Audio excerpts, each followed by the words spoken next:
Share করি। ফার্স্টে হচ্ছে ডালির বেডরুমের পাশে এরকম একটা টেবিল ল্যাম্প আমরা দেখতে পাই। আর এই ছবিটা দেখে ডালি খুব কাঁদে। তো এইরকম একটা ছবি।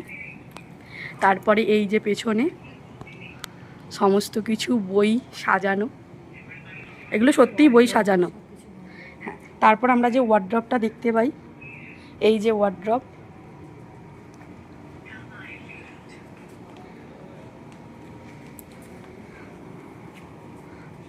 তারপর এখানে একটা আলমারি আছে। অবশ্যই এই আলমারিটা খোলা যায় না।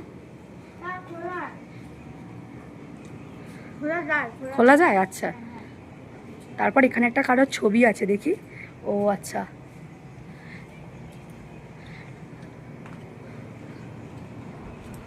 তবে এখানে রয়েছে হচ্ছে, এটাকে কি বলে, কুলার। তো এখানে রয়েছে হচ্ছে কুলার। আমি প্রথমে ভাবছি যে এসির মতো হাওয়া কোথা থেকে বেরোচ্ছে। তো এই যে এরকম একটা কুলার আছে দরজার পাশে। আর মাথার উপরটা দেখাচ্ছি ঠিক কীরকম। আমরা হচ্ছে ডালির বেডরুমে বসে বসে খাচ্ছি আর শুয়ে পড়ছি আর বসে আছি। এই যে ডালির বেডরুম।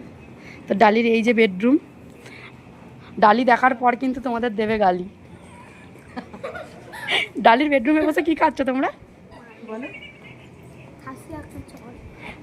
দেখলে? ও আর একটা জিনিস দেখানো হয়নি, সেটা হচ্ছে ডালির বেডরুমের মেন আকর্ষণ, ডালির বাচ্চা, ডালির বেবি ঘুমোচ্ছে এখানে।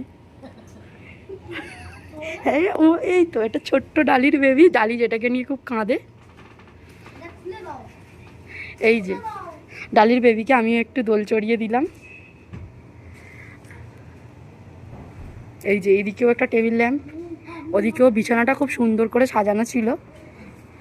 কিন্তু ডালির ঘরে এই যে দুটো বাচ্চা ঢুকেছে, এরা খুব নোংরা করে দিই।